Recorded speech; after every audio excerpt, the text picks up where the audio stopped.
आज के इस वीडियो में हम बात करने वाले हैं न्यू इमिग्रेशन रूल्स के बारे में जो मार्च 2026 में अनाउंस किए गए हैं शबाना महमूद के द्वारा।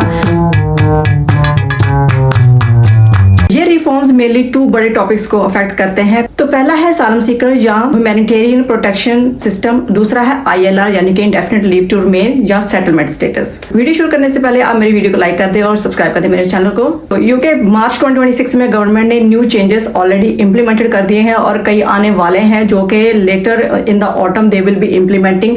तो पहला है जो इम्प्लीमेंट हो चुका है वो उन पर है जो ह्यूमैनिटेरियन प्रोटेक्शन के अंडर इस कंट्री में रह रहे हैं, जहाँ जो फ्यूचर में असाइलम क्लेम करेंगे उनके लिए है पहला रूल जो उन्होंने चेंज किया है। तो गवर्नमेंट का यहाँ कहना है कि सिस्टम को फेयर बट फर्म बनाने के लिए ये चेंजेस करने जरूरी थे, क्योंकि ज्यादातर लोग आते थे स्टूडेंट वीजा पर या फिर वर्क परमिट पर, तो आकर यहाँ पे इस कंट्री में असाइलम क्लेम करते थे। जैसे मैंने आपको बताया कि कौन से रूल ऑलरेडी इंप्लीमेंट हो चुके हैं, कौन से इंप्लीमेंट होने जा रहे हैं इन ऑटम या नेक्स्ट ईयर, और इन चेंजेस का माइग्रेंट्स और असाइलम सीकर्स पर क्या इंपैक्ट होने वाला है ये देख लेते हैं। फिर सबसे बड़ा चेंज आया है रिफ्यूजी प्रोटेक्शन सिस्टम के अंदर, जो कि ऑलरेडी इंप्लीमेंट हो चुका है। क्या होता था कि जो पहले रिफ्यूजी स्टेटस मिलते थे, जो भी यहाँ पे असाइलम क्लेम करते थे, उनको 5 साल का डायरेक्ट वो सेटलमेंट स्टेटस दे देते थे और 5 साल के बाद इंडेफिनिट लीव टू रिमेन उनको मिल जाता था। 5 साल के बाद वो इंडेफिनिट लीव टू रिमेन कर सकते हैं, लेकिन उसके अंदर एक चेंज बहुत बड़ी आई है, वो ये है कि पहले जो स्टेटस मिलता था डायरेक्ट 5 साल का मिल जाता था। तो अब क्या होगा, जो भी असाइलम क्लेम करेगा जैसे मार्च 2026 से लेकर जो भी क्लेम करेगा उसको सबसे पहले 30 मंथ का जो स्टेटस है, वीजा स्टेटस है, वो मिलेगा, यानी कि 2.5 साल का वीजा को मिलेगा। और 2.5 साल के बाद वो उस केस को दोबारा से रिव्यू करेंगे। उस बंदे ने जिस बैकग्राउंड के तहत इस कंट्री में स्टेटस लिया है, क्या वो अब रिटर्न बैक कर सकता है अपनी कंट्री में, उसकी कंट्री सेफ है उसके जाने के लिए। अगर तो उनको लगा कि उसकी कंट्री अभी भी सेम सिचुएशन में है, उसका रिटर्न करना उसकी कंट्री में सेम अफेक्ट करेगा जब उसने पहला केस अप्लाई किया था, तब उसको नहीं भेजेंगे। अगर तो उनको लगा कि उसकी कंट्री सेफ है उसके जाने के लिए, तब वो उसका वीजा रिवोक कर देंगे या कैंसिल कर देंगे या नेक्स्ट एक्सटेंड नहीं करेंगे। तो ये है मेजर चेंज। तब इस चीज का सीधा सीधा मतलब यह है कि उस बंदे को सिर्फ टेम्परेरी प्रोटेक्शन ही दिया जाएगा 30 मंथ का, जैसे मैंने बताया 2.5 साल का मिलेगा, उसके बाद वो रिव्यू करेंगे उसका केस। तो ये रूल कब से लागू होगा, ये रूल होगा 26 मार्च 2026 से इंप्लीमेंट होगा। तो इसका इफेक्ट सिर्फ अडल्ट्स पर ही नहीं पड़ेगा, इसका इफेक्ट अडल्ट्स, उसकी फैमिली, उसके बच्चे सब पर पड़ेगा, सबके ऊपर सेम रूल ही लागू होगा। तो गवर्नमेंट का कहना है कि इससे परमानेंट सेटलमेंट का इंसेंटिव कम होगा और इलीगल क्रॉसिंग भी कम होगी। तो नेक्स्ट है वीजा रूट्स को मिसयूज होने से रोकने के लिए गवर्नमेंट क्या कर रही है। तो गवर्नमेंट ने एक और मेजर प्रॉब्लम हाईलाइट किया है। रिपोर्ट्स के अनुसार 2025 में सबसे बड़ा हिस्सा उन लोगों का है जिन्होंने असाइलम क्लेम किया था। वो लोग थे जो स्टूडेंट आए थे इस कंट्री में या फिर जो वर्क परमिट पे आए थे। उन्होंने इधर आकर, जो भी स्टूडेंट्स और वर्क परमिट पर जो लोग इधर आते थे, वो आकर कुछ देर बाद असाइलम क्लेम कर देते थे। इस चीज को रोकने के लिए गवर्नमेंट ने एक स्ट्रिक्ट स्टेप लिया है, वीजा ब्रेक सिस्टम। इस सिस्टम के अंदर यूके गवर्नमेंट कुछ कंट्रीज का वीजा स्ट्रिक्ट कर सकती है, जैसे कि अफगानिस्तान, म्यांमार, कैमरून और सूडान, क्योंकि इन 4 मुल्कों की उन्होंने बोला कि तादाद बहुत ज्यादा थी जो लोग स्टूडेंट आते थे या वर्क परमिट आते थे और आकर यहाँ पर असाइलम क्लेम करते थे। इस चीज को रोकने के लिए उन्होंने वीजा ब्रेक सिस्टम इंट्रोड्यूस किया है। इसका मतलब ये नहीं कि ये सिर्फ 4 कंट्रीज का ही नाम उन्होंने लिया है तो सिर्फ 4 कंट्रीज ही रहेंगे लिस्ट में। उन्होंने बोला है कि आगे जाकर किसी रिपोर्टर ने उनसे पूछा था कि और कोई कंट्रीज, तो इसके जवाब में उन्होंने डिप्लोमेटिक आंसर दिया था जिसमें उन्होंने बोला है कि फ्यूचर में आपको और भी कुछ पता चल सकता है। सो इससे जाहिर है कि कुछ और कंट्रीज के भी नाम वो लिस्ट में लाएंगे। अब बात कर लेते हैं ILR की, that is indefinite leave to remain और सेटलमेंट स्टेटस इन यूके।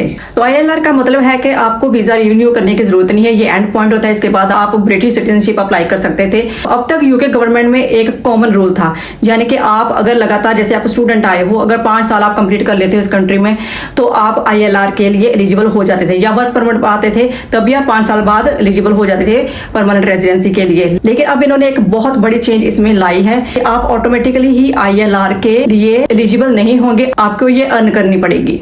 तो इस टर्म का नाम गवर्नमेंट ने रखा है अर्न्ड सेटलमेंट। तो इस प्रपोजल के अकॉर्डिंगली सेटलमेंट का स्टेटस 5 साल से बढ़कर 10 साल का हो सकता है, लेकिन ये इंप्लीमेंट नहीं हुआ, ये लॉ में नहीं आया, लेकिन ये हो सकता है इन कमिंग डेज। उन्होंने एक इशारा दे दिया है, ये हो भी सकता है, नहीं भी हो सकता है, इंडिकेशन दे दिया है। इससे जाहिर है कि कुछ ना कुछ चेंजेस वो लाने वाले हैं इसमें भी, क्योंकि ये एक चीज है जो पिछले साल 2025 से हर एक कंसल्टेशन में शबाना महमूद ने रिपीट की है चीज, 5 से 10 साल, 5 से 10 साल। तो इसका मतलब है something is going to be changed, क्योंकि गवर्नमेंट का कहना है कि सिर्फ 5 साल रहने से ही ऑटोमेटिक सेटलमेंट आपको नहीं मिलेगी, आपको ये अर्न करनी पड़ेगी थ्रू कंट्रीब्यूशन और थ्रू टैक्स पेइंग। या तो आप वॉलंटरी काम करो या आप वर्क करो, टैक्स तो कुछ ना कुछ आपकी तरफ से कंट्रीब्यूशन इस कंट्री में आएगा, तभी आप इस कंट्री के नेशनल हो सकते हो। तो सेटलमेंट अर्न करने का क्राइटेरिया क्या है? अब नए प्रपोजल्स के अकॉर्डिंगली सेटलमेंट को अर्न करने के लिए कंडीशंस मीट करनी होगी। क्लीन क्रिमिनल रिकॉर्ड चाहिए, वर्क हिस्ट्री चाहिए, वॉलंटियरी काम करते होने चाहिए। इसका एक सिंपल सा मतलब है कि माइग्रेंट जितना ज्यादा कंट्रीब्यूट करेंगे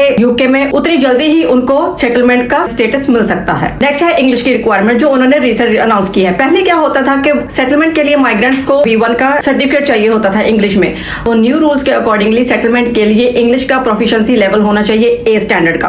तो ये रूल 2027 से इंप्लीमेंट होगा, यानी कि ठीक 1 साल बाद। उन न्यू एप्लीकेंट्स को पूरा 1 साल दिया गया है ताकि वो अपनी तैयारी आराम से कर सके। गवर्नमेंट ने एक और सिग्नल दिया है कि फ्यूचर में और भी रिफॉर्म्स आ सकते हैं। उनमें से एक है कि सेटलमेंट ऑटोमेटिक नहीं होगी, उसको अर्न करना पड़ेगा। और दूसरा ये है कि सेटलमेंट का पीरियड 5 साल से बढ़ाकर 10 साल, और कई माइग्रेंट्स के लिए तो 10 साल से 15 या 20 साल तक का भी हो सकता है। कुछ स्पेशल वर्कर्स जैसे स्पेशलिस्ट होते हैं, डॉक्टर्स, इंजीनियर्स, ITs में, जिनकी सैलरी नॉर्मल से बहुत ज्यादा होती है, उनके लिए कोई मसला नहीं होने वाला। उनका जो सेटलमेंट का पीरियड है वो 10 साल से कम होता जाएगा जैसे जैसे वो अपनी रिक्वायरमेंट पूरी करते जाएंगे, क्योंकि उनकी सैलरी का कोई मसला नहीं होता, उनकी सैलरी अच्छी भली होती है। और दूसरा, उनको इंग्लिश का लेवल भी हो जाएगा। जैसे आपने इंग्लिश का एग्जाम दे दिया, आपका 1 साल कम हो जाएगा। जैसे जैसे आप उनकी रिक्वायरमेंट्स पूरी करते जाओगे, वैसे वैसे ही आपका सेटलमेंट का टाइम पीरियड वो कम होता जाएगा।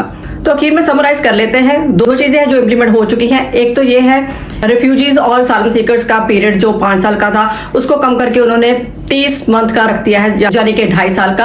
और 2.5 साल के बाद वो रीन्यू करना पड़ेगा। अगर उनकी कंडीशंस सेम है तो एक्सटेंड कर देंगे। अगर उनको लगा कि उनकी कंट्री जो है सेफ है वापस जाने के लिए, तो वो एक्सटेंड नहीं होगा, वो कैंसिल हो जाएगा।